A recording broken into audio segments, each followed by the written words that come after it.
When I tell you I was on the boat with Odysseus, okay?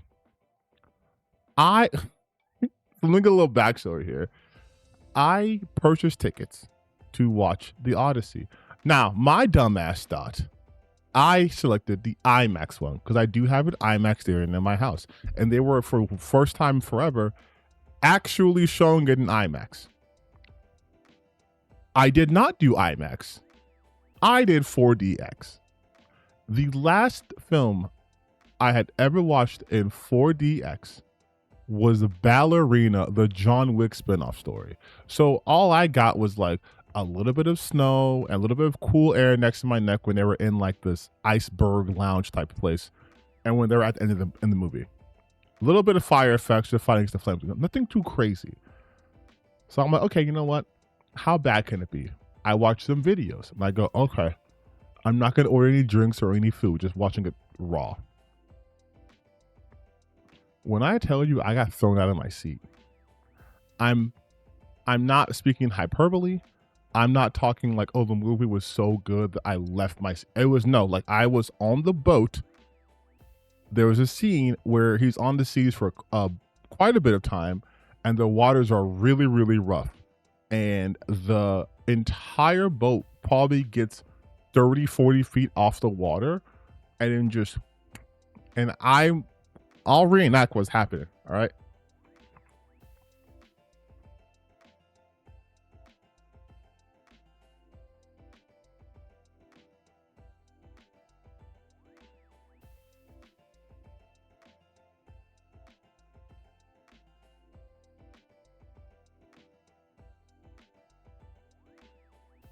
I felt like that one video of that guy doing the immersive truck sim.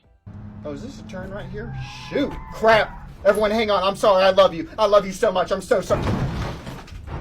Like I was like, oh, I'm dying here. I'm not making it to Ithaca. I'm getting taken out right here. Poseidon's mad at me, okay? He said, I hurt Polyphemus. I'm getting taken out. But aside from that, hilarious film. No, I'm kidding. I had a great time. Great time. Fucking amazing film. Also, prior to that, they were doing, okay, so I thought also the 4DX was only taking effect for the film. I thought once the film starts, okay, no, it's 4DX off rip. So you're watching trailers, and the trailers are triggering effects. And you know what trailer, because I was a little bit late for the movie, you know what trailer I caught? Spider-Man. Spider-Man is also being shown in 4DX. And when I tell you I would quit being Spider-Man if this is how it felt, I was making these two guys next to me fucking dying laughing, because I was just like, nah, if this is how Spider-Man is, pack it up. If Spider-Man feels like this every time he shoots a web, pack it up. Just join the police, dog. Just join the police. Let the Avengers take care of this shit, because nah. What do you mean you shooting your web had wind blowing in my face? What the fuck is that about? What is the recoil on this webbing, Spider-Man? But the Odyssey, I feel like it's not really a spoiler because it's the Odyssey. Like, you guys know the outline of the Odyssey. We all have required reading in high school. I'm sure we all have read the Odyssey, right? Like, so this takes place after the Trojan War. Yeah, everyone's done the Odyssey. So you guys, we all know. Okay, right. So Nolan's adaptation of the Odyssey is obviously a bit more modernized. And I know a lot of people were upset about that. For me personally, I think dumb reasons. But they're upset because the language is too modern. I think having more simple modern language is more effective in its adaptation, because there are emotions and thoughts that won't get lost in translation, right? And one thing they really harp on in this movie is Zeus's law, also known as Xenia. Basically, Xenia is treat others the way you want to be treated, specifically because you don't know if a beggar might be a god in disguise. If you treat a god poorly, they'll kill you. But basically, it's treat others like you'd want to be treated. And that is the main thematic law, and how the loss of that law creates a lawless world. And this version of Odysseus is much more guilt-ridden. He's not really as arrogant and as proud of the things that he's done. Like, original Odysseus thought his plan for the Trojan horse was fucking peak. And this version of Odysseus is more like kind of Oppenheimer, where it's like, I did this thing that, yes, it led to a desired outcome, but the cost was way higher than I thought it would ever be. And I kind of dug that aspect of it because, like you guys had mentioned, even Wishbone's done Odyssey. Everyone's done the version of Odyssey where Odysseus is like, this is awesome. And then bad shit happens. She's like, oh no, this is bad actually. But I sort of like the whole, like, him being tired already. Because if you guys don't remember, he had to go because he swore allegiance to Agamemnon. So, like, the minute Aggie was like, we got to go, he had to go. Remember, he didn't want to. And I feel like this version of Odysseus really exemplified the resignation. Like, I don't want to be here. I don't want to do this. But since I got to do this, let's get it and be done.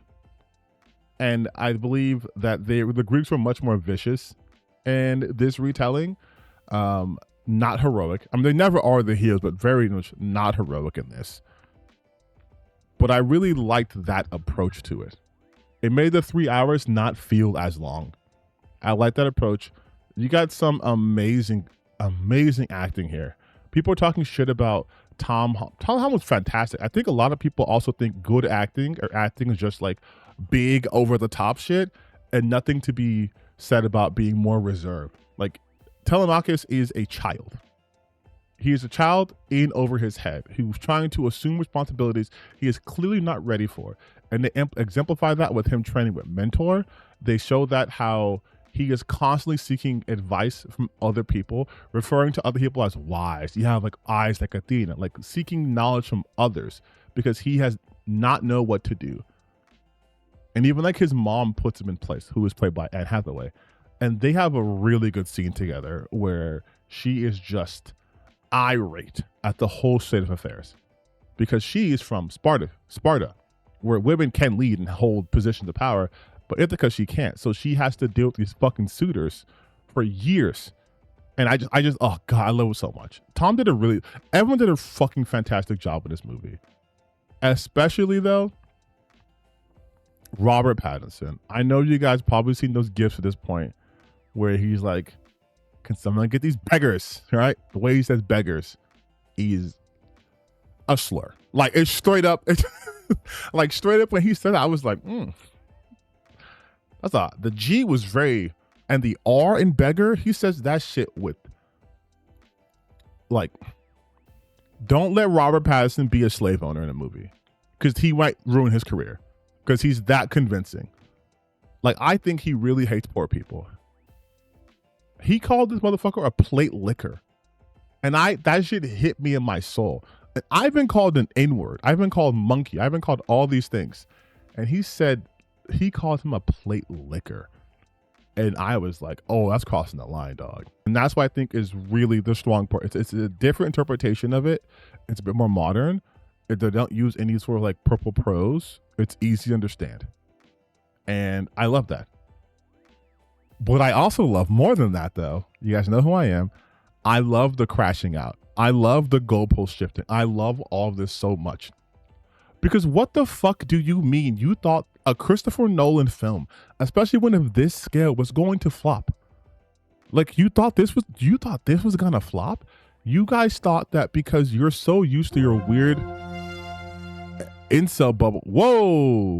Whoa, Dead Domain with the raid. Because the way these people are moving the goalpost, I love it so much. It's fantastic.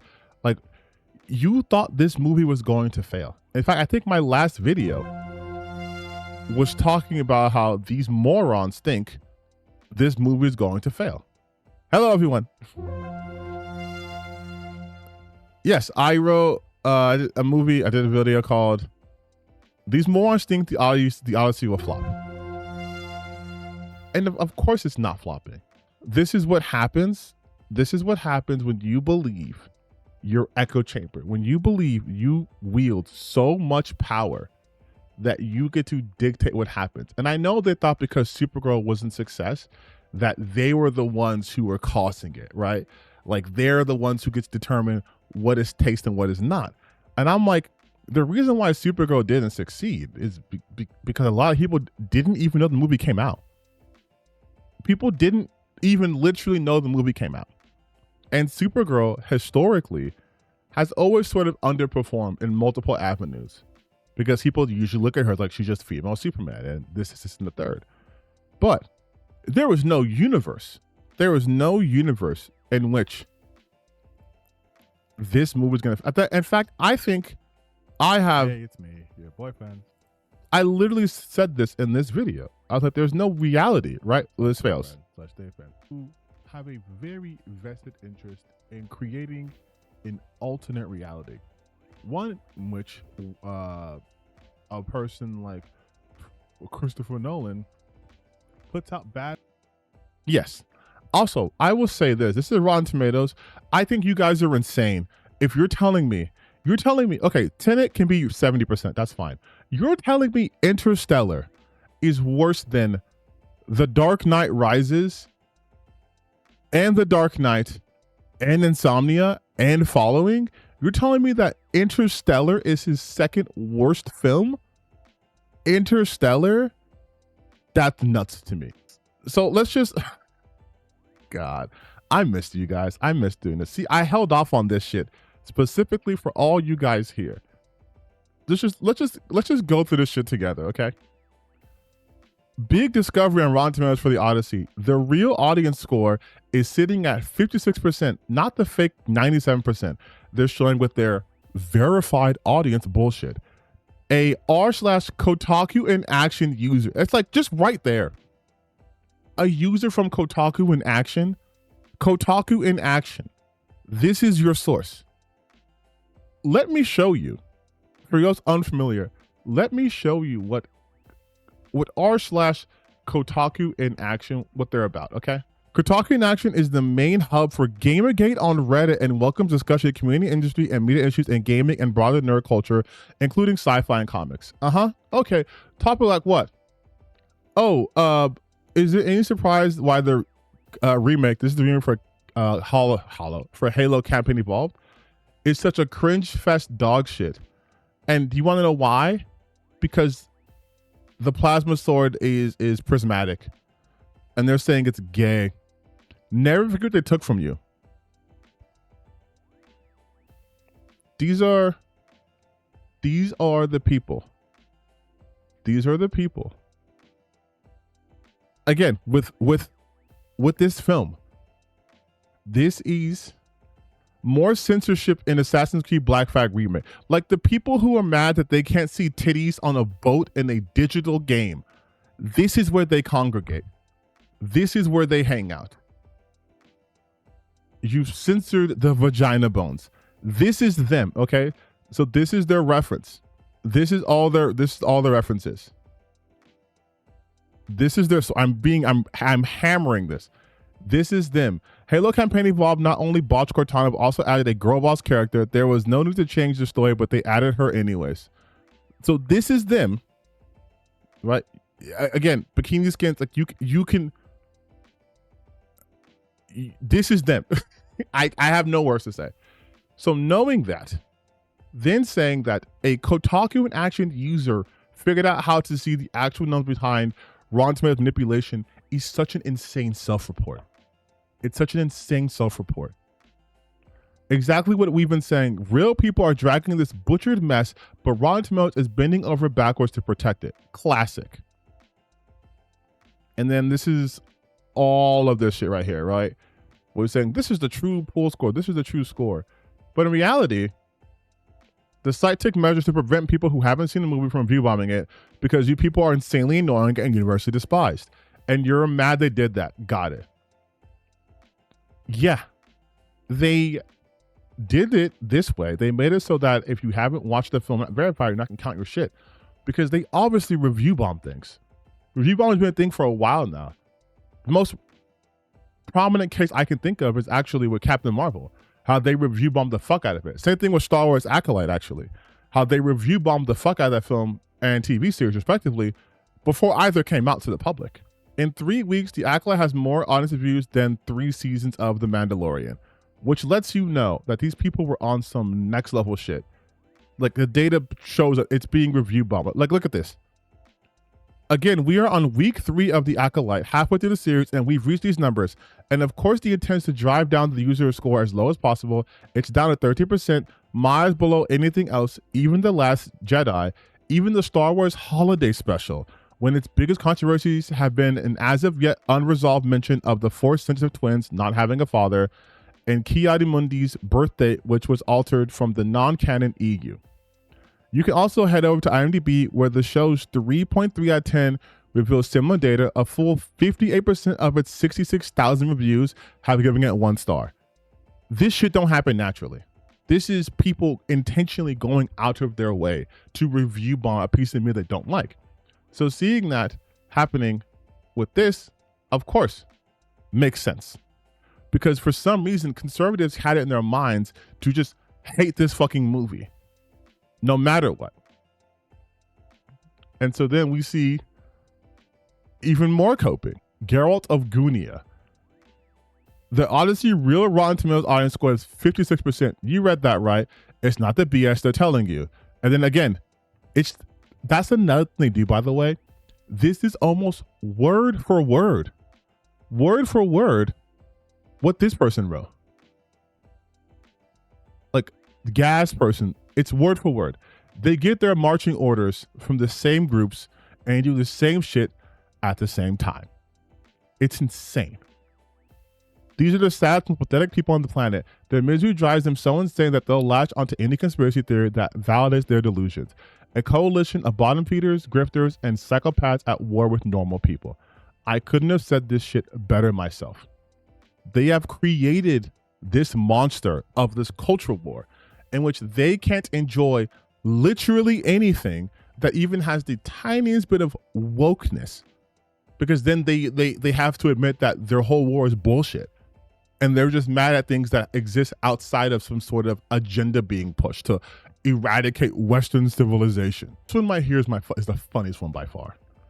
The Odyssey's box office is set to drop for the second weekend as negative word of mouth spreads.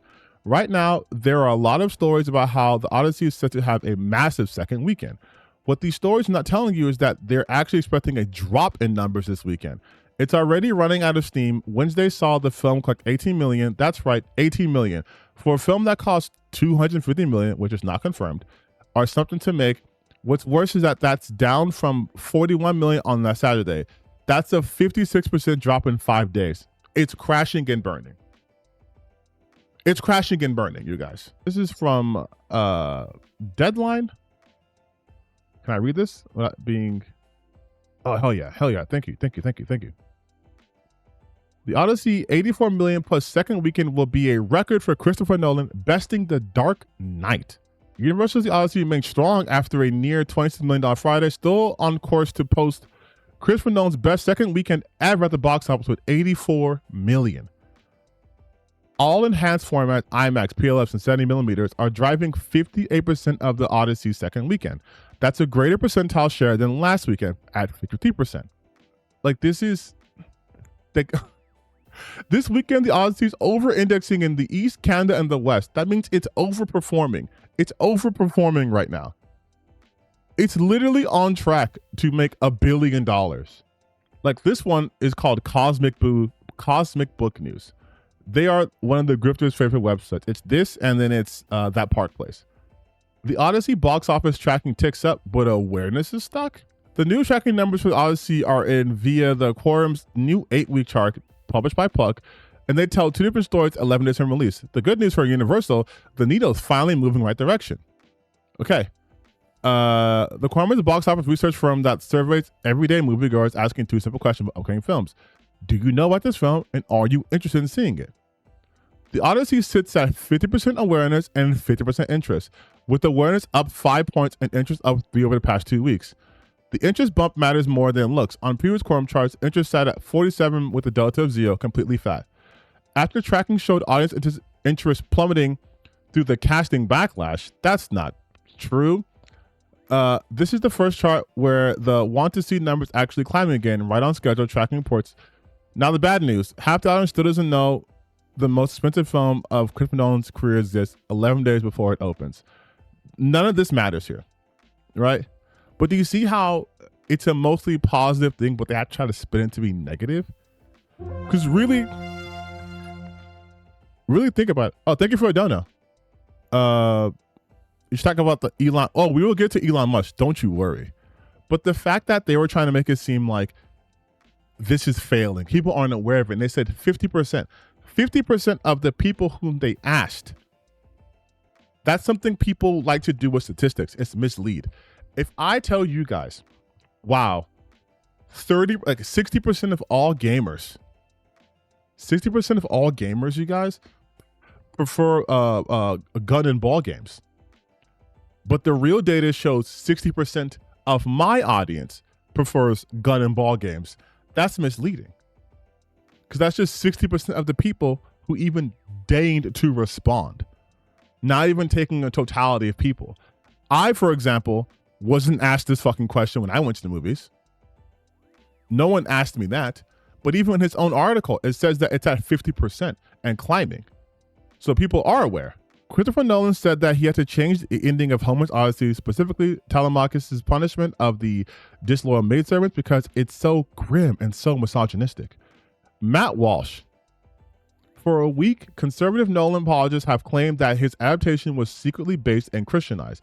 Now here is the Nolan himself saying that he changed the story to make it less misogynistic.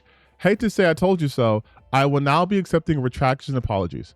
Matt Walsh is upset that this film isn't sufficiently misogynistic enough, which means it's not Christian.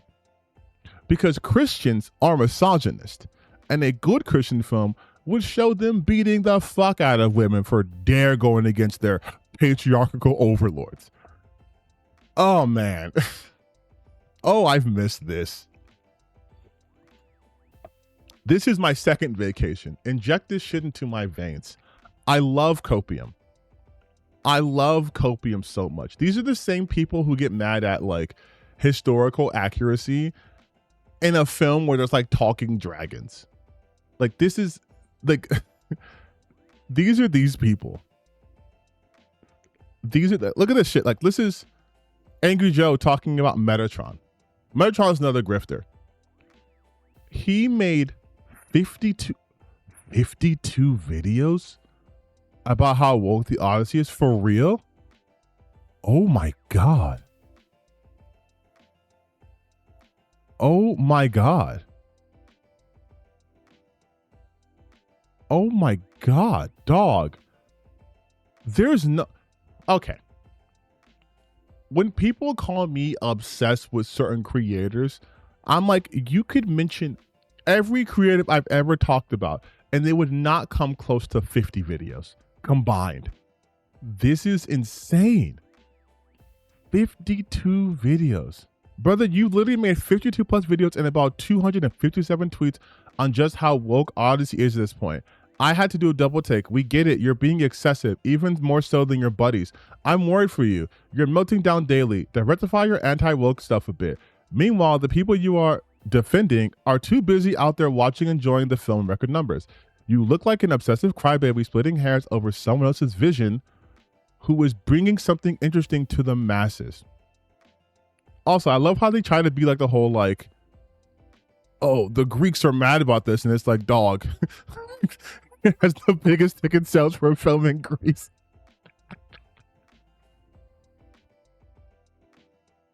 Oh, the Greeks are so mad about this. I'm like, this is how you also know. Let me cue up some videos, but this is how you also know these anti-woke losers don't engage in the real world. Real people don't care.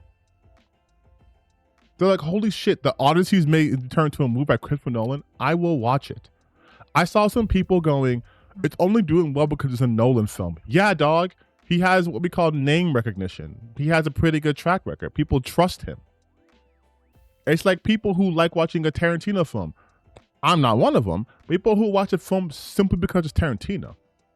Just like you will watch a superhero movie simply because it's a superhero you like. When I went to go watch the Spider-Man movies, I wasn't watching Spider-Man because I was a super big fan of Tobey Maguire or Andrew Garfield or Tom Holland.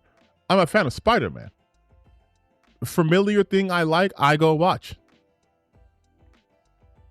Trusted director, I watch because they've earned my trust in me.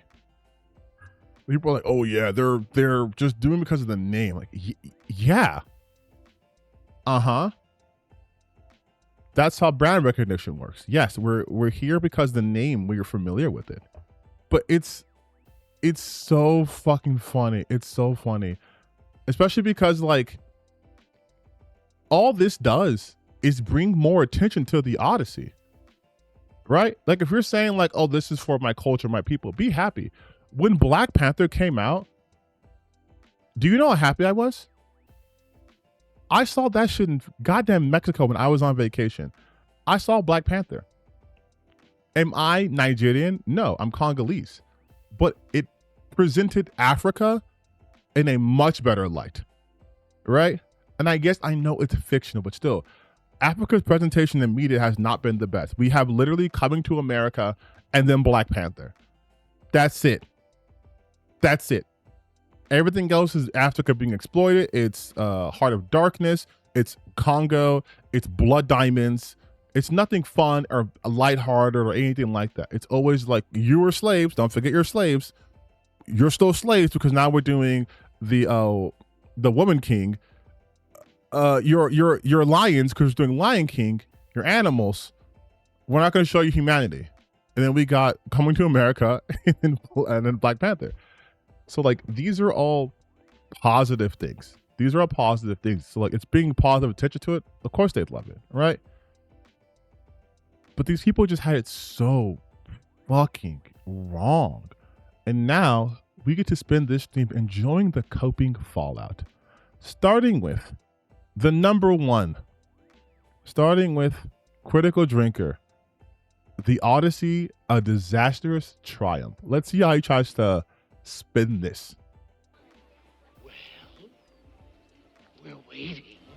Well, this one's been a long time coming. Several days longer than I expected, if I'm honest. Mostly because of the fine people at American Airlines, who managed to cancel my flights not once but 2 days in a row, forcing me to embark on my own personal odyssey just to get home. It wasn't all bad though. All that enforced leisure time did at least give me a chance to catch up on the movie itself, and so here we find ourselves. If there's one thing I never had on my bingo card for this year, it's that the most contentious, bitterly controversial and divisive movie of 2026 would be made by Christopher Nolan.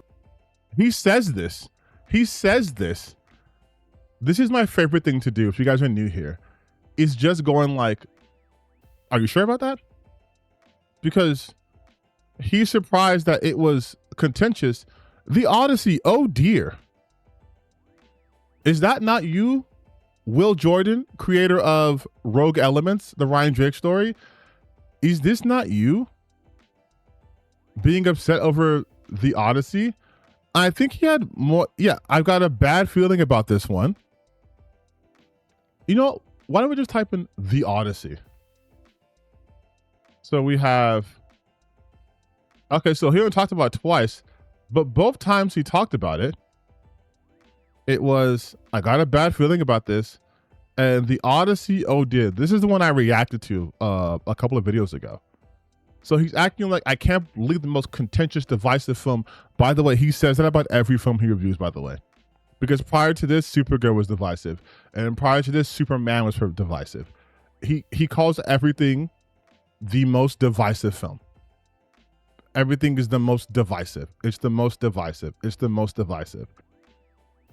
Of all people. Depending on who you talk to, the Odyssey is either a disgusting cinematic abomination that completely subverts and disrespects Homer's original work while shamelessly pandering to the mythical modern audience, or an undisputed masterpiece of film, the crowning achievement of Nolan's career and a strong candidate for the greatest thing the human race has ever achieved. So what he's doing now is a hyperbolic comparison. The first statement is how he feels. He tries to dress it up as, oh, this is how you can ask these people and they feel this. No. That's how he feels. That's why you heard all the visceral, all the visceral hatred. Disgusting cinematic abomination that completely subverts and disrespects Homer's original work while shamelessly pandering to the mythical modern audience. shamelessly pandering to the mythical modern audience. That is his belief. That's how he feels. If you watch, unfortunately, any of his content, this is always how he talks. He will always talk about the mythical modern audience. He's not doing a good job hiding his hand here. This is how he feels. And then the other half is how he thinks other people feel. How it's, oh, it's the best thing of all time, an right? Undisputed masterpiece of film, the crowning achievement of Nolan's career, and a strong candidate for the greatest thing the human race has ever achieved. Fucking calm down, love. See how I called it? See how I called it without even watching this video? But no matter which side of the divide you come down on, half the movie-going world is gonna despise you until the end of time itself. Welcome to America. Here's the thing though, dear Insane. viewer, real life is a bit more complicated and nuanced than that, and as it turns out, so is the Odyssey. And now that I've had a chance to experience Christopher Nolan's wannabe magnum opus for myself, what is my verdict? Wannabe magnum opus. Insane. He's talking about Christopher Nolan. The guy coming off Oppenheimer and saying this is his wannabe magnum opus. It's crazy. And he's going to be like, the movie was okay. Meh. I know that sounds like a bit of a weird reaction considering all the hype around this film, but it's the word that best sums up my... Bro, it's so predictable. You already know what he's going to be saying before you open the video. Of course. Like, he's saying it's meh because Critical Drinker and his ilk needed this film to be a bust. They needed it to be awful. Because if you look, and when I say his ilk, if you look at someone like someone who always writes his dick, Neurotic, for example. If you look at Neurotic's channel, epic disappointment. If you look at Neurotic's channel and you just type in The Odyssey, but Neurotic is a huge dick writer of the Critical Drinker. The Odyssey backlash goes nuclear. Like, what the fuck? The backlash gets worse. Nolan's DEI Odyssey. Odyssey hypocrisy.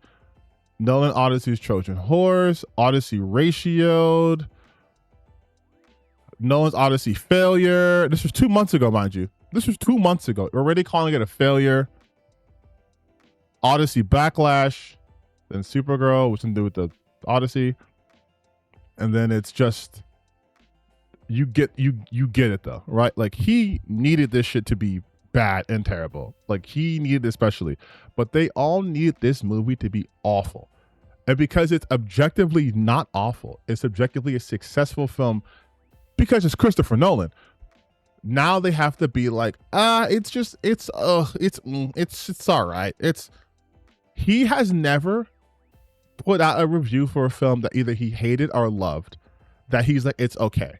If it's a film he hates, which is most films, he will revel in it. My feelings by the time the credits rolled, I just didn't feel much of anything. For all the controversies and culture warfare swirling around it, Cultural warfare that he engages in on a daily basis, mind you. The Odyssey was pretty much exactly what I expected from a late-stage Christopher Nolan film. Technically impressive and commendably ambitious, visually dour and bleak, emotionally sterile and weirdly lacking in pace, urgency or satisfying payoffs. Populated by cold, distant characters that give nothing away and invite no empathy from the audience. Dialogue that's jarringly clunky and on the nose, often delivered by talented but miscast actors, and ultimately...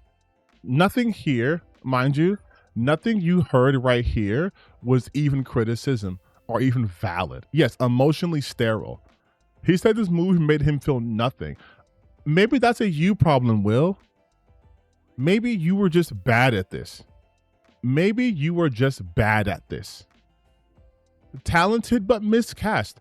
Mind you, the audacity for him to say this when his own movie, according to him, was miscast.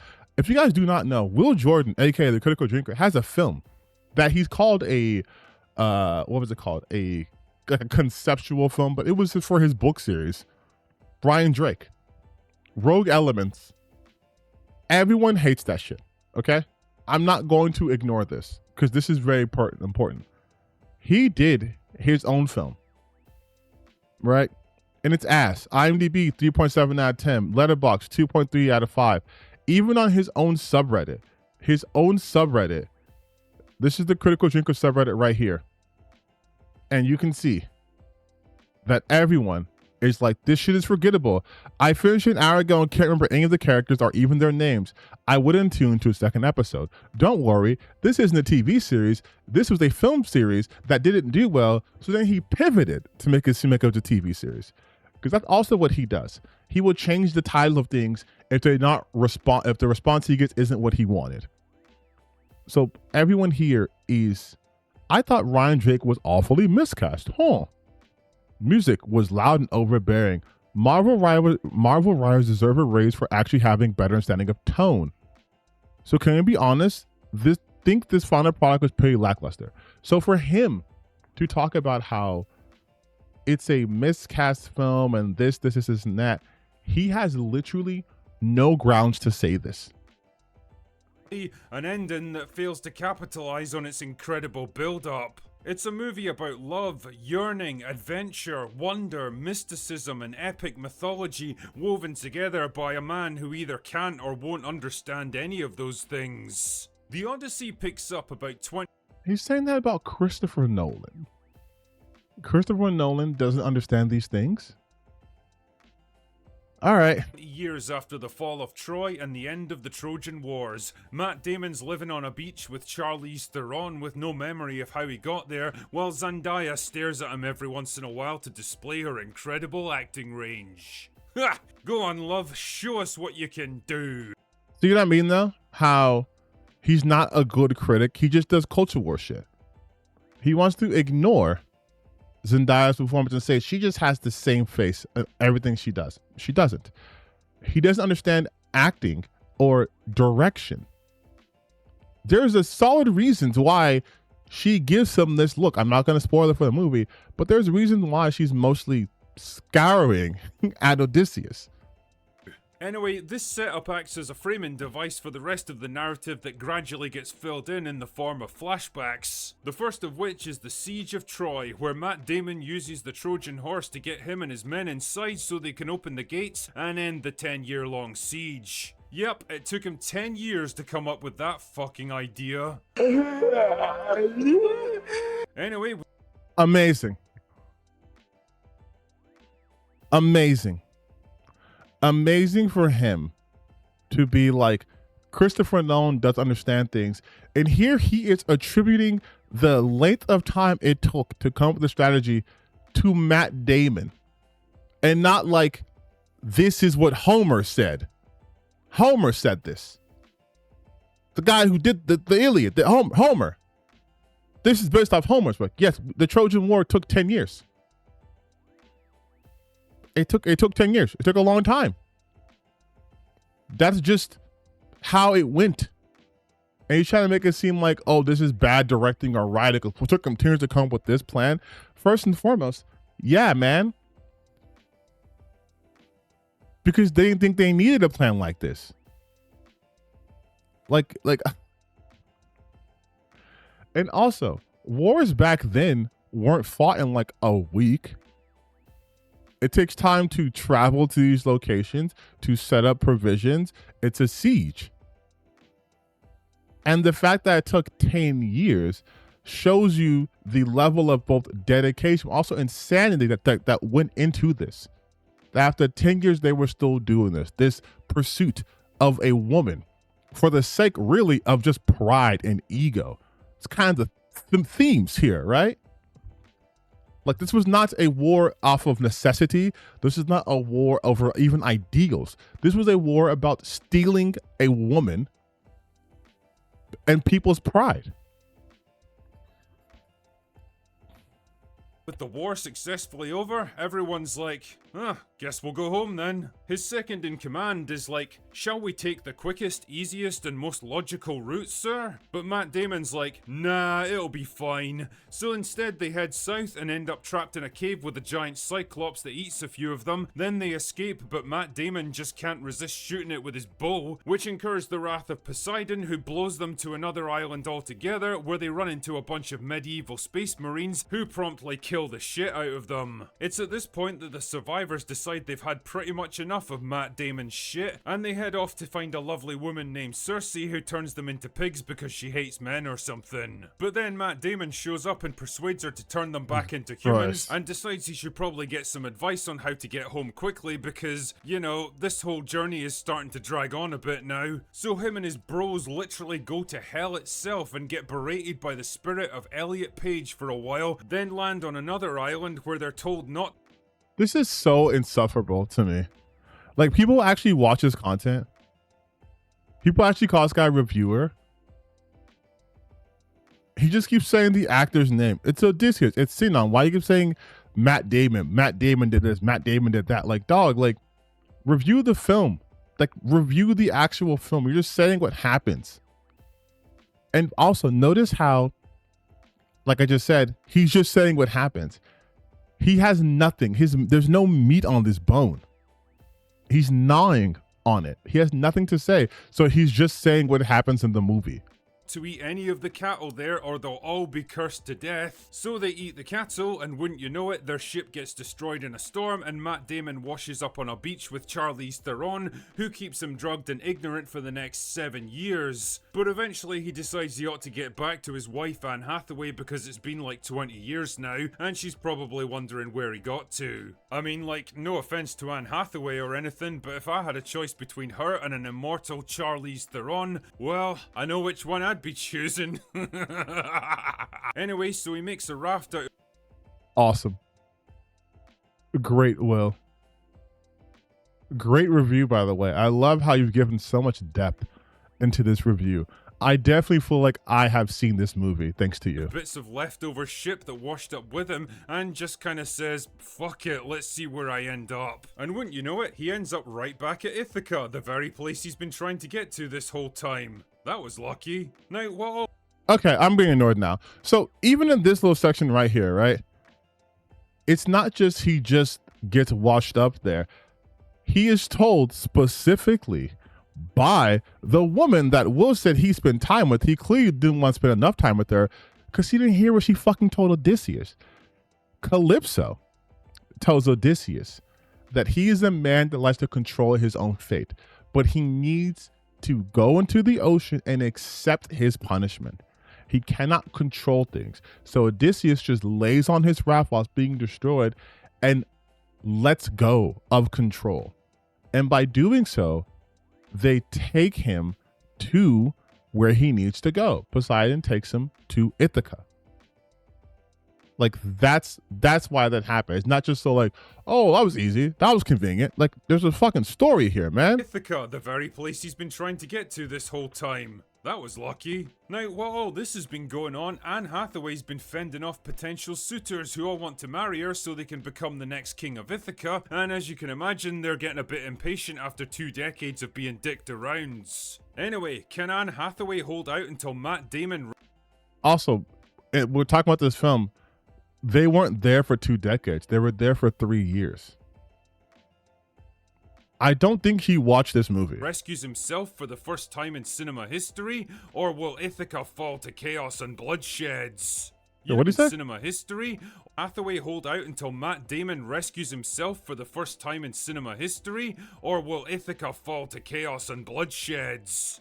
You know, when I see the frankly ludicrous amount of praise that's been heaped on this movie over the past week, it kind of reminds me of the borderline hysteria around Black Panther a few years ago. Oh, wow. Wow.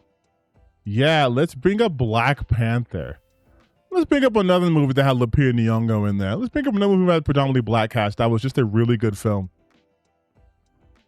He is stalling for time. He's done talking. He's done talking after 5 minutes. And the way that he described this film is that, oh yeah, this is the shit film. This is why I'm reminded about Black Panther. He didn't tell you. I've told you more about this movie than he's told you about this film. Like, he skipped massive amounts of parts.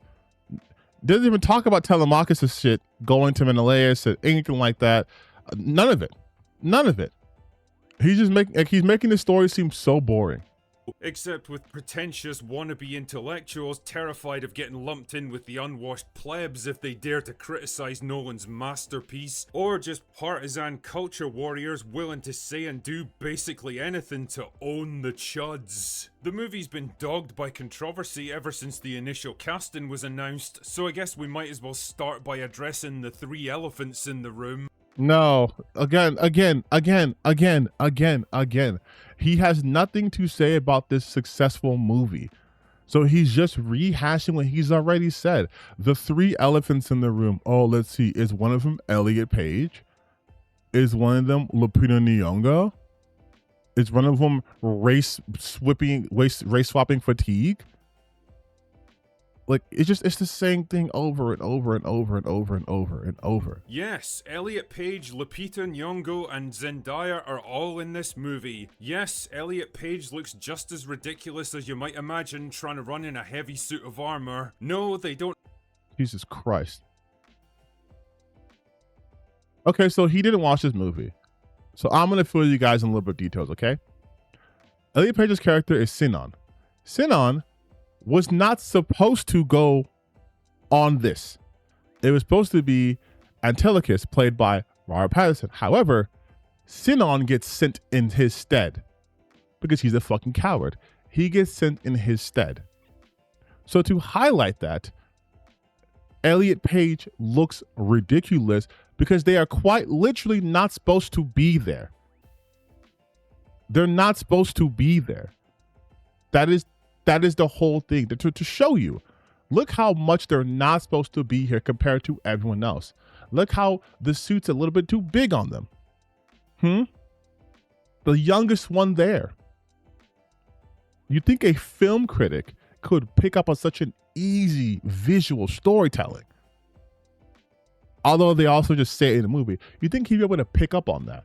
Be like, yeah, Elliot Page looks ridiculous in that suit of armor. This is like if I watched Into the Spider-Verse and like, Miles Morales looks ridiculous in that homemade Spider-Man costume. It's like, yeah, he does.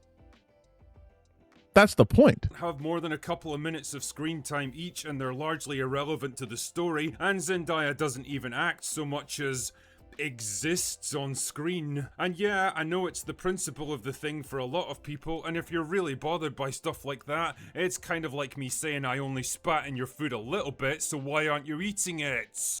I like how he says, if you're bothered like things like that, when he then uses an example to indicate this is the shit that bothers him. Like, he's so bad at trying to have his cake and eat it too. Titling this a disastrous triumph, yet doing nothing but shit talk the film, and then being like, but if this bothers you, it's kind of like me shitting in your food and saying, I only shitted a little bit in it. So this bothers you. You, critical drinker, this shit bothers you. The point I'm getting at here is that as much as these three dominated the headlines around this movie, they really don't have much of an impact on the film itself, and they had no impact on my perception of it. They come and go so quickly, you... No impact on my perception of it, but I did dedicate an entire video to Zendaya and Lupita and Elliot. No impact on me, yet I'm specifically singling them out again because out of my 12-minute video, I finished talking about this movie in 5 minutes. So I got a vamp. I got a vamp. Barely even noticed them. While we're talking about casting though, probably the funniest bit for me was John Leguizamo as a blind old servant of Odysseus who's been given a shitty white wig to try to make him look older and basically nothing else. I mean, couldn't you have just hired an actual old man? Are you really...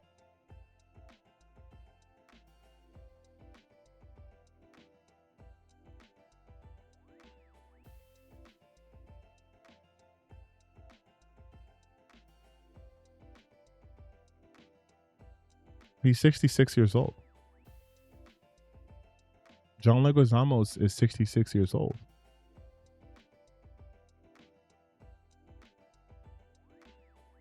like, to be fair, he looks good for his age, but he's 66 years old. Hire real. Also, I'm sorry, Will Jordan, is the concept of makeup do you think? I mean, why not say it's about Matt Damon? This is how Matt Damon looks. He's 55. This is how Matt Damon looks. Why are you not mad at Matt Damon? Because Odysseus is way older than 55. And look at him as Odysseus. Oh, God damn it. I put Odyssey instead of Odysseus. Curse my big fingers. Look at him as Odysseus, though. Why couldn't they just get an actual 80-year-old man? Why did they give him a big white beard and white hair? Why did they do this? And also, this has nothing to do with his acting in the film. This did not detract from anything. He was great in the Odyssey. Really telling me that John Leguizamo was so fucking good that nobody else could play this role? Ah, whatever. Ultimately, you'll either accept stuff like this, or you just won't watch the movie in the first place. For me though, the bigger issue with the Odyssey is the creative philosophy behind it, and I might as well just come out and say it. I was pretty fucking bored with this movie.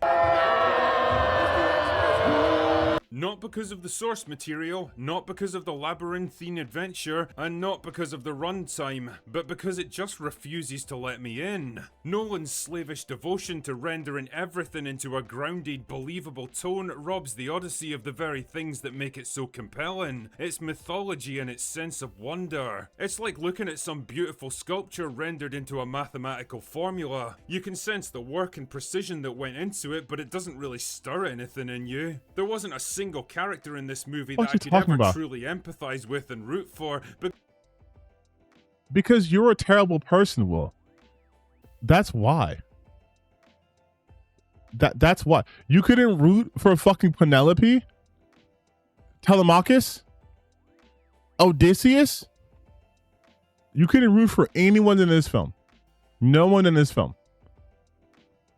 Because none of them talk or act anything like real human beings. Damn man, even the fucking gods are boring. I mean really, Zendaya's the only one who takes physical form, and even then she acts more like Odysseus' conscience than an active part of the narrative.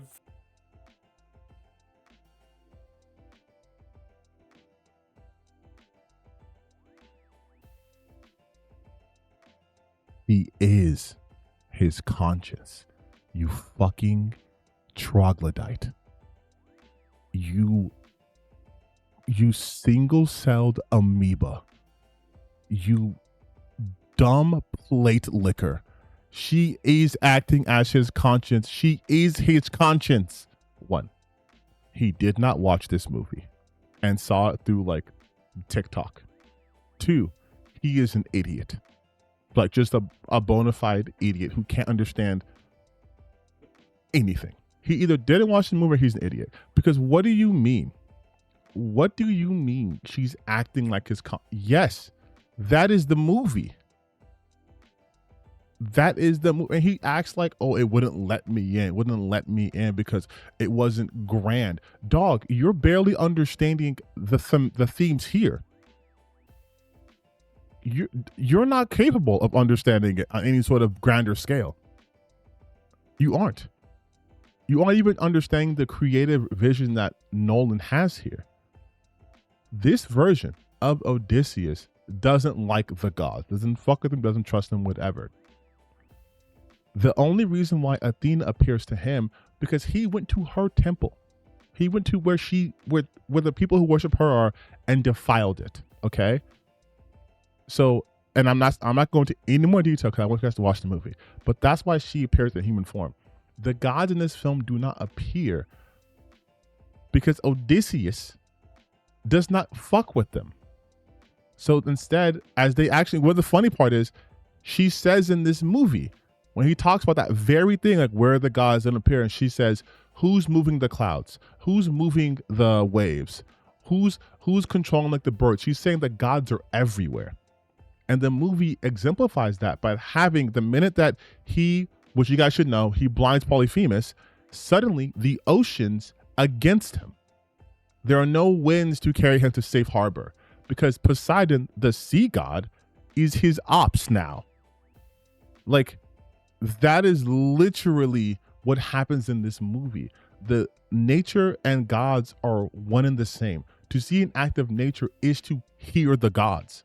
Zeus's lightning bolt coming down at them after they killed Helios' sacred cows is the gods in action. The film literally, if you want to give it criticism, there's some heavy exposition in here. The film exposits this explicitly. Like, at no point is it being like the gods aren't real. You're seeing the impact of the gods. And if you paid attention to what the conversation about Polyphemus was when they said he can speak, and Odysseus was like, why would you talk to an ant, basically, right? If there are gods, why would the gods, aside from Athena, appear to them? These people are ants.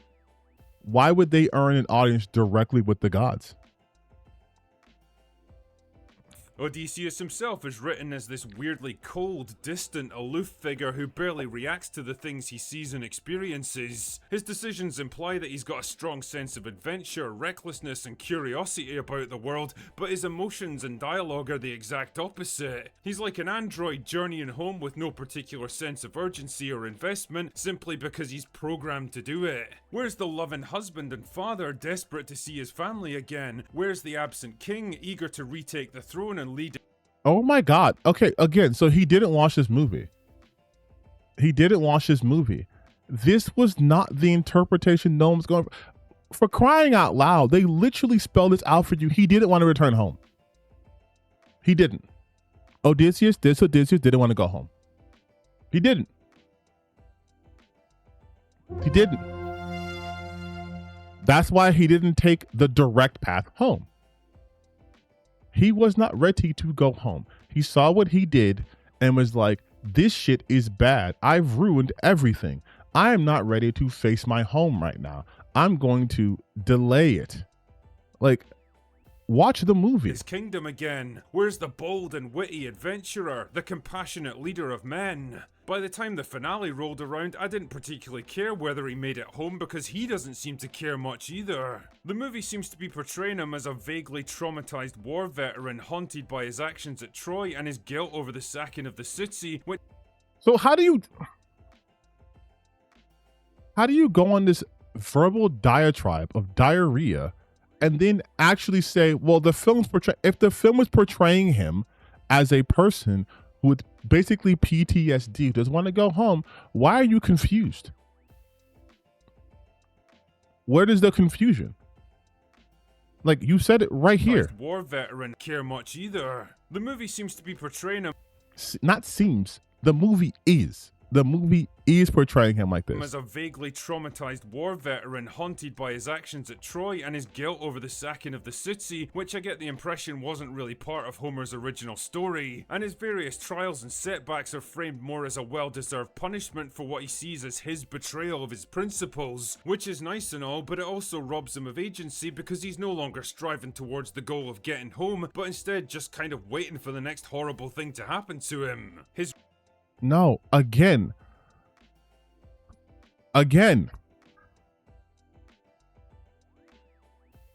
When they go to the sirens, which I'm not sure you're going to talk about, when they go to the sirens, Odysseus hears the sirens call.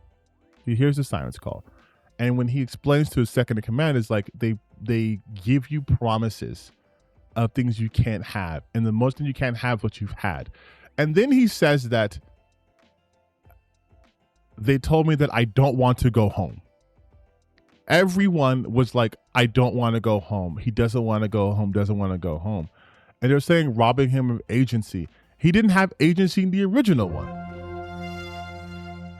Like, the gods were also fucking with him. He was still following Athena. He was getting advice from everyone else. All the decisions he made were really predetermined. But they told him, you'll be the only one to survive, and he was the only one who survived. So to be like, and any, if anything, specifically in this one, he's actively like, then I'll just do this. Well, then I'll just do this. He is showing agency, maybe not in wanting to go home, because at this point he doesn't, but in defying the gods. He is trying to set his own path. That is why Calypso literally says, you are a man who wants to control his own fate. You have to stop doing this. Like, it's so, like, it's...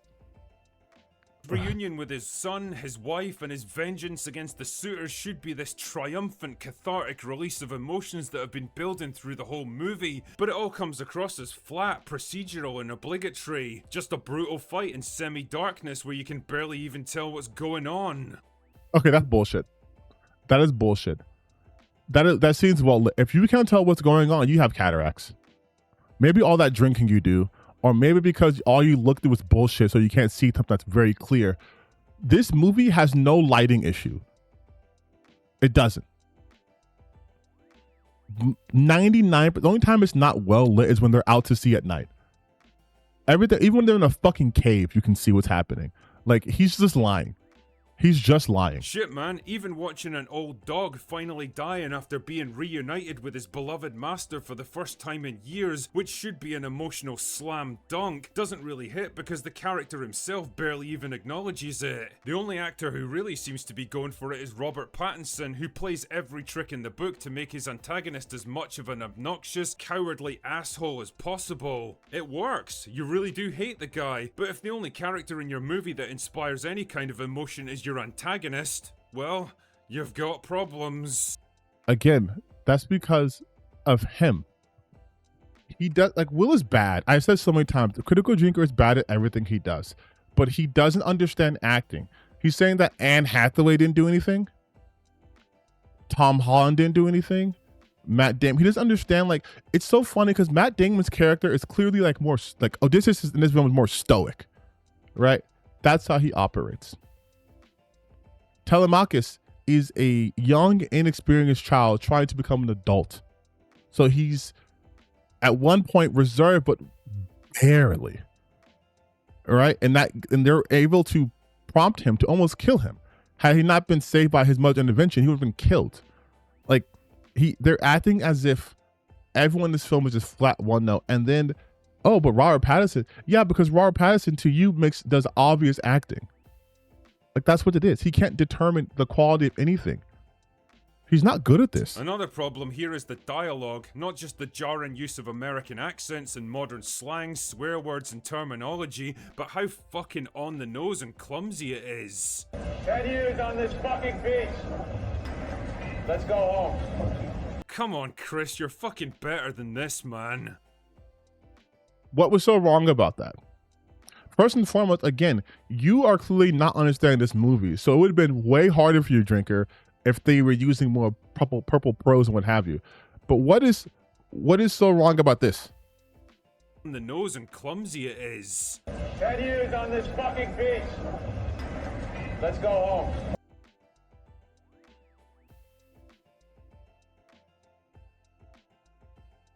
"10 years on this fucking beach. Let's go home."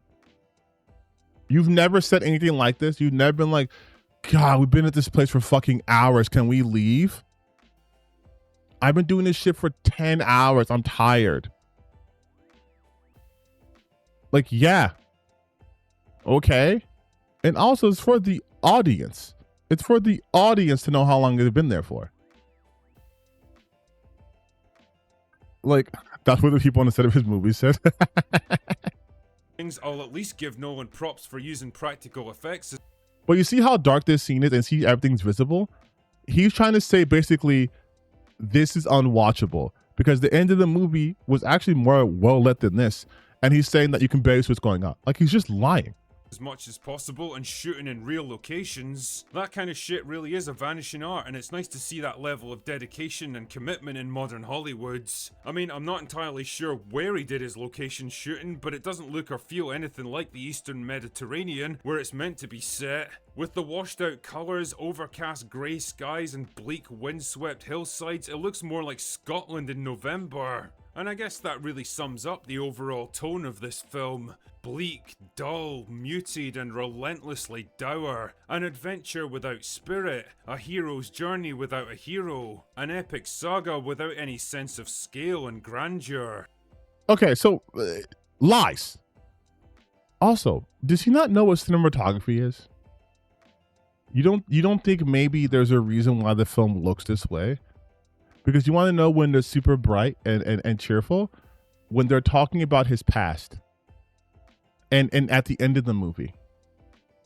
It's almost as if in this visual medium, they are using that to their advantage to illustrate how the character's feeling in the moment and how brighter times show a brighter environment and how the more dour times are more dour.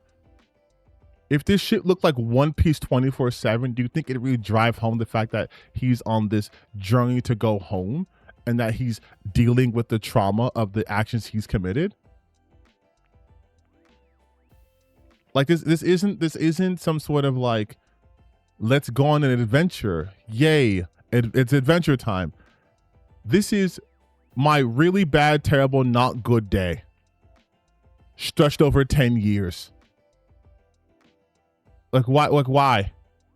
And how in one instance he's saying this doesn't deal like the grandeur of things, and then he's complaining that these environments don't look anywhere like ancient Greece, as if he's been there. It doesn't look like the Mediterranean.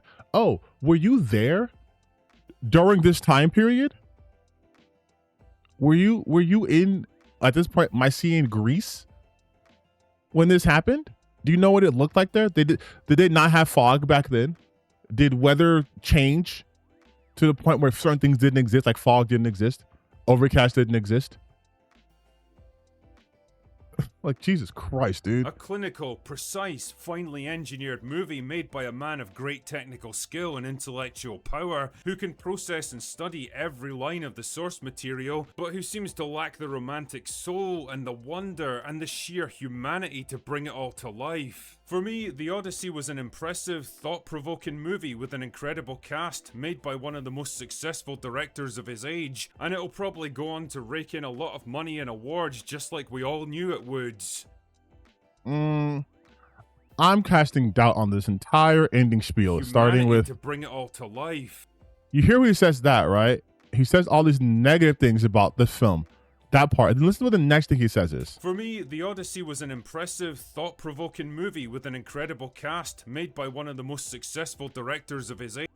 Incredible cast? Was he not just shitting on John Leguizamo? Was he not shitting on Elliot Page being in this movie, Zendaya being in this movie? Did he not start this video by saying this film was miscast because Christopher Nolan miscast people? Now he's saying it's a great cast, actually. It's very thought-provoking. You just told us that this movie was boring. You said it made you feel nothing, that you basically checked out. How can this be thought-provoking? And it'll probably go on to rake in a lot of money and awards just like we all knew it would. But ultimately, it's a movie I'll probably never watch or even think about again. Thoughtful film with great casting from a great director. I will never watch it or think about it again. But it's a very thoughtful movie. Really great film. But I will never look at this movie again. Oh, critical drinker. I've missed your consistency. And that really is the most damning indictment of all.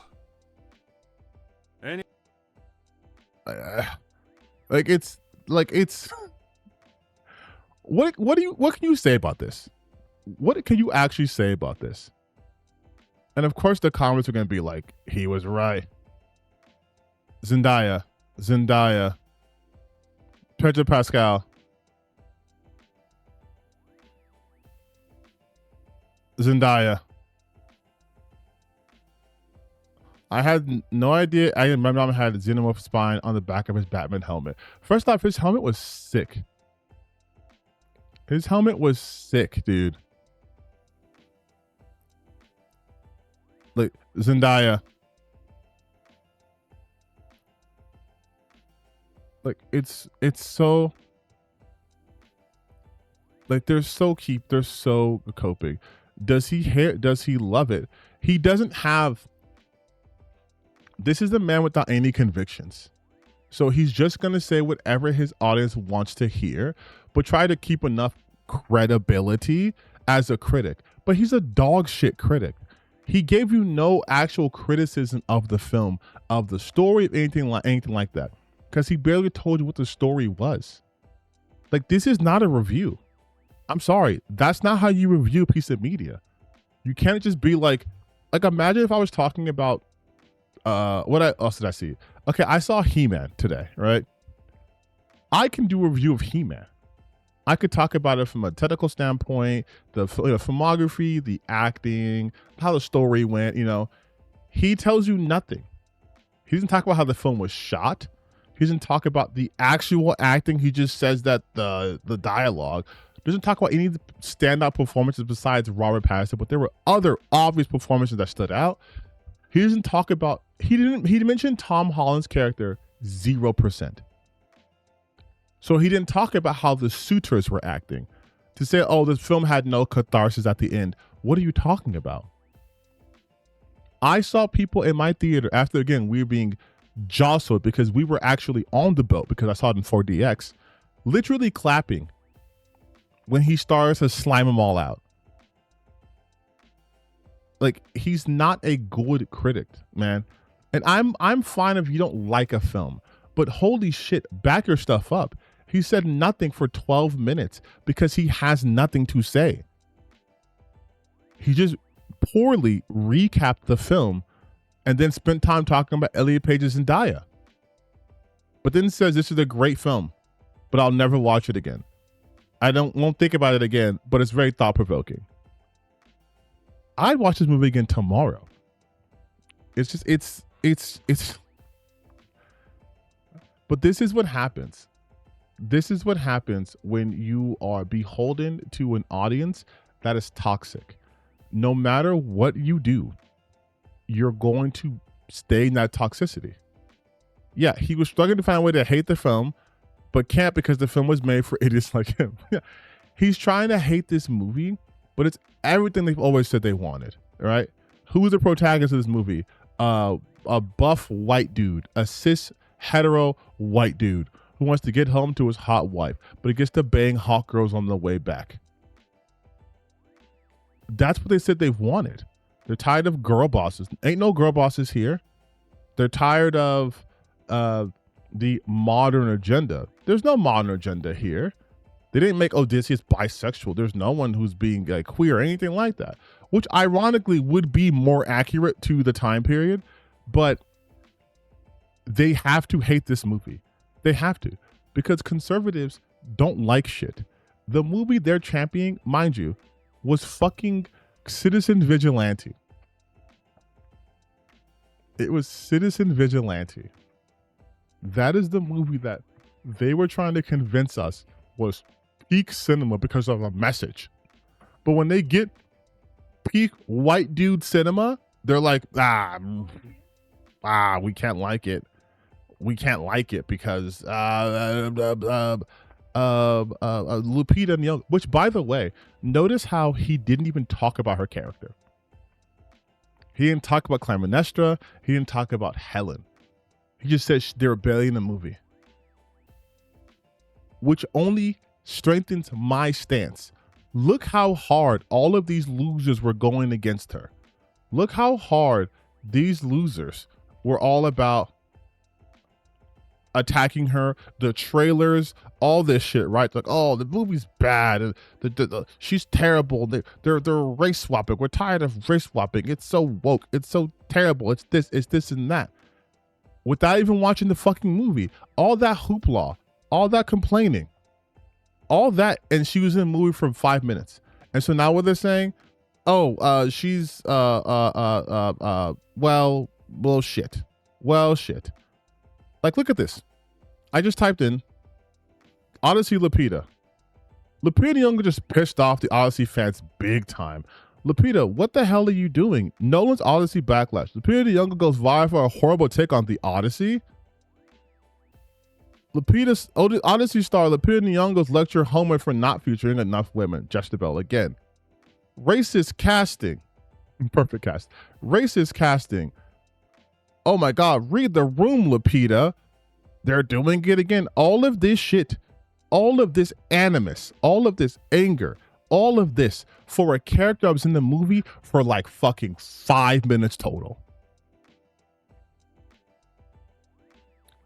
Like, this is what I'm talking about. They go so insane over this because it's an easy hit. Oh, I can be racist and I can say I'm just doing it under the guise of historical accuracy. Hell yeah.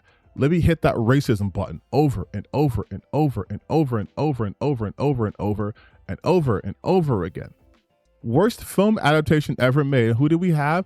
Elliot Page, Lupita, and Travis Scott. Because he said, where are the niggas? I'm putting them in this thumbnail.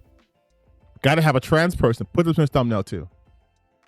When these people combined have 10 minutes of screen time. 10 minutes in a 3-hour movie. But of course, they didn't know that because the movie wasn't out. But a normal person, like yours truly, wouldn't dedicate multiple videos about characters who have little screen time. Because I'm a normal person. When I watch a trailer, I don't see, oh, minority. Well, that's my content for the next 6 weeks. Again, this culture war shit. Look at this shit. Look at this shit. Multiple videos on Lupita Nyong'o. Who is this for? The female perspective. All of this insanity. Lupita goes full Zegler, hypocrite. All of this shit. This annoying ass person, Sydney Watson. All of this shit though, Jezebel. All of this shit for a character that's in the movie for the length it would take you to make a Hot Pocket.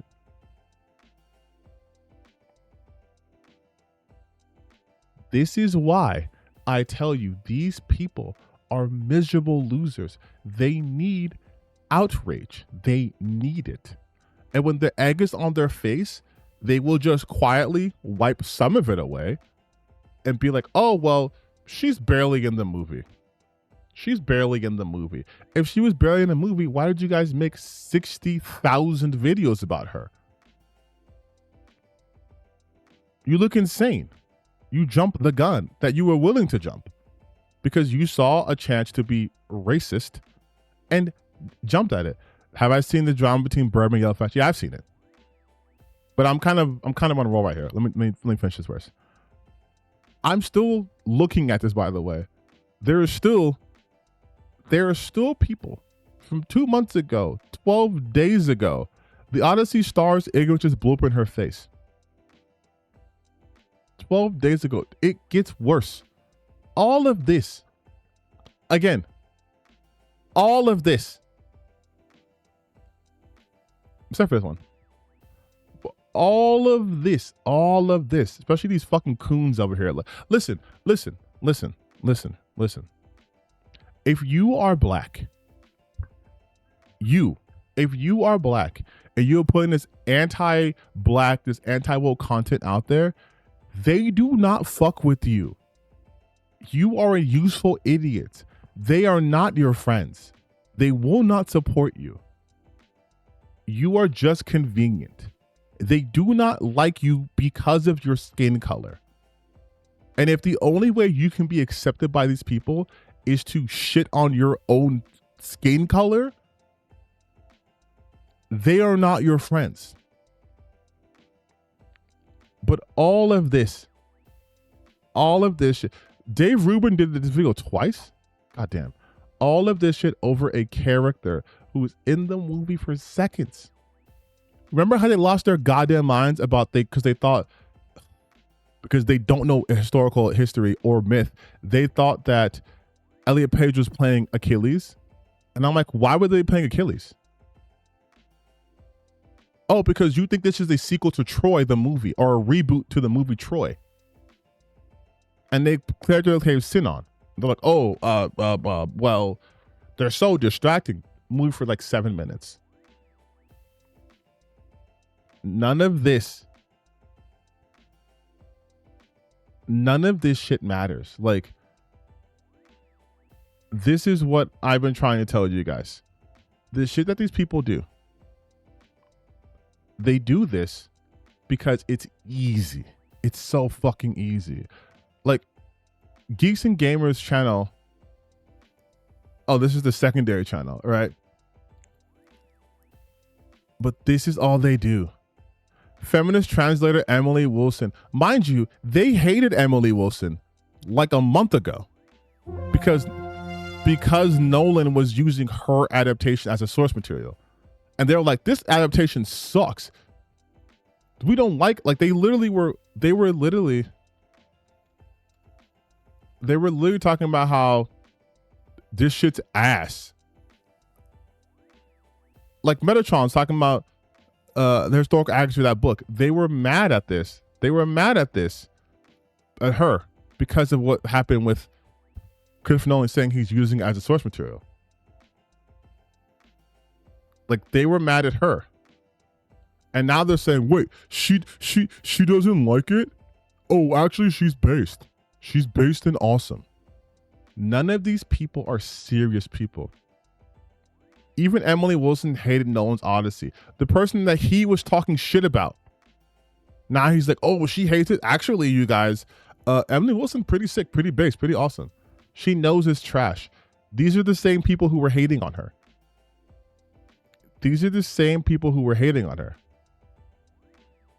Look, Christopher Nolan's Odyssey is set to be ruined by this woke translation. These are the people who were hating on her. And now that she still said positive things about the Odyssey, but she just said like she prefers her translation. And they're like, see, Christopher Nolan collapsed as Emily Wilson blames him for destroying the Odyssey. They ruined the Odyssey. These women destroyed Homer and Christopher Nolan's. Look. This guy's a white beat. We're not gonna watch this video, but look. She knows it's trash. But you just said she destroyed it. You literally just said in this video right here that these women ruined the Odyssey. And now it's actually based. They were literally baking her version. Yes, they were calling her the woke feminist version. And now that she just was talking about how it diverged in parts of the thing, oh, she hates it.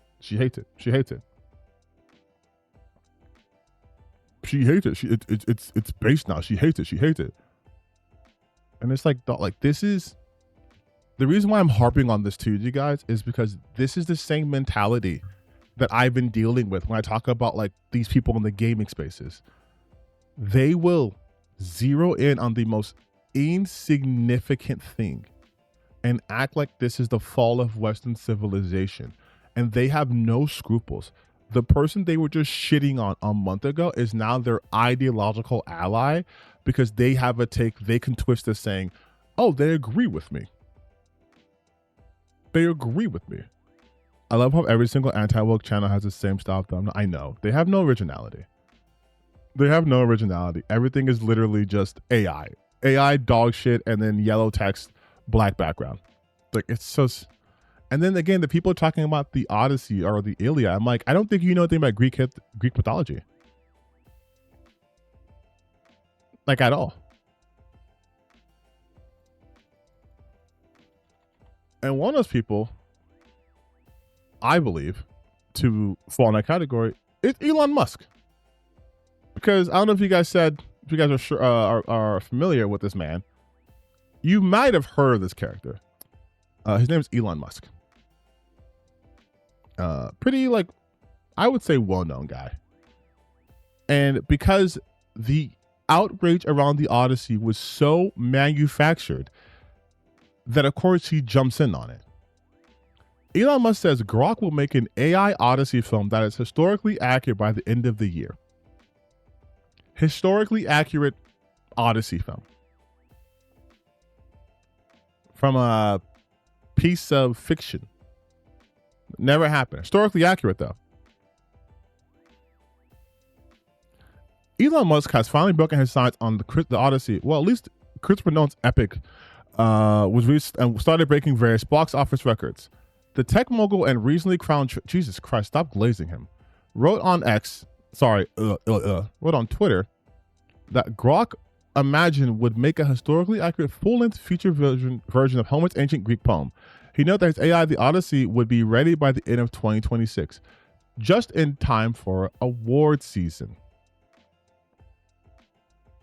Before this year ends, Grok Image will make full-length movie of the Odyssey that's historically accurate and true to the art of Homer.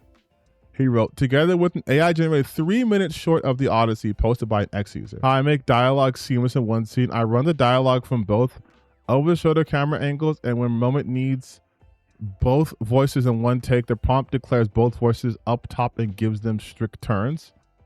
That's how acting should be. Strict turns. Exactly. You're never going to reach this. You're never going to have this. You're not going to have these moments. Can I play this? These beggars out of here. But you're not going to have this in an AI-driven, better than Nolan's version and more historically accurate. But you're never going to have scenes like this in an AI-generated film. You're just not. So for him to be like, Grok's going to do this. By the way, there's another clip I saw. This one right here.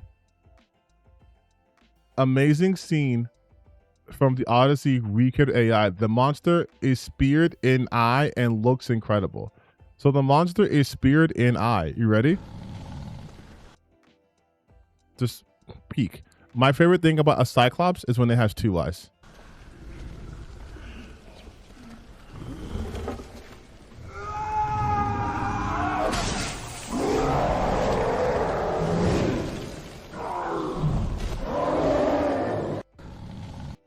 Great. Cyclops.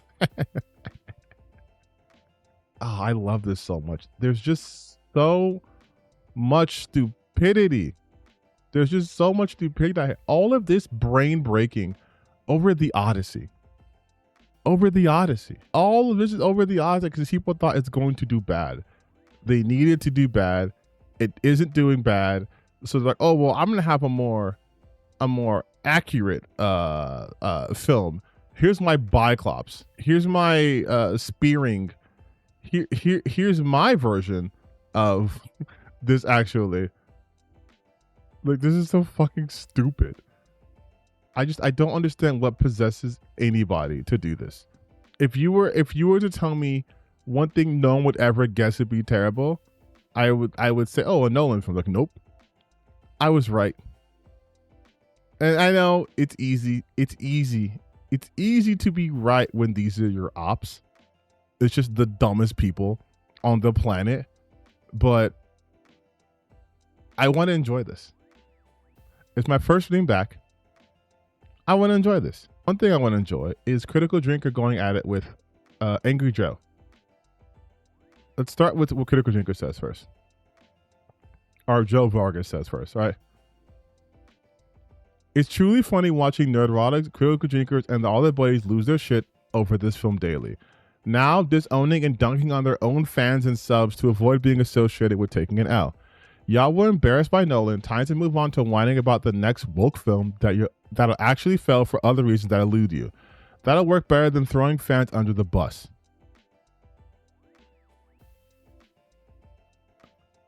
It's truly funny watching fat, embittered R-words like Joe here, so desperate for a win in an endless ocean of losses that they'll blatantly make up things that never happened. I've always said the Odyssey would make money in regards to the backlash. Guess what? I was right.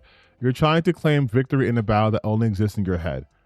The amount of projection happening here.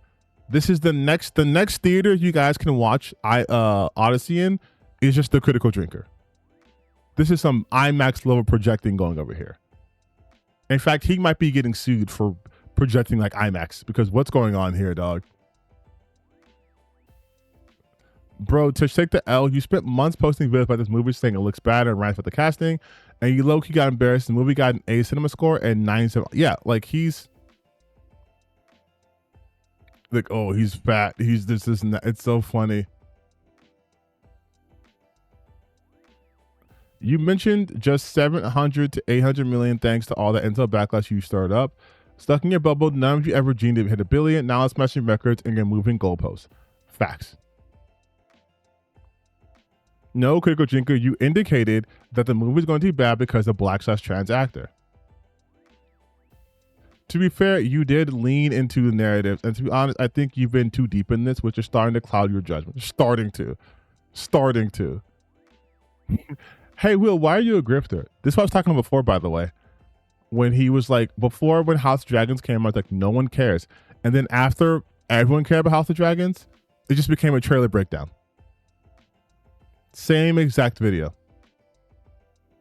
Same exact video. He hedges his bets a lot. He hedges his bets all the time. I don't know why he's using AI here. I'm not a fan of that. But, oh, fat R word? Now, wow. Look, like I really pissed you off, Critical Drinker. You must be really seething over there about all this Odyssey drama, Will. I was right, Joe, in your best drunk voice. Yes, you were right, Drinker, you poor thing. Truly a mid, cop-out, disappointing, disastrous triumph. Letting that mask slip here.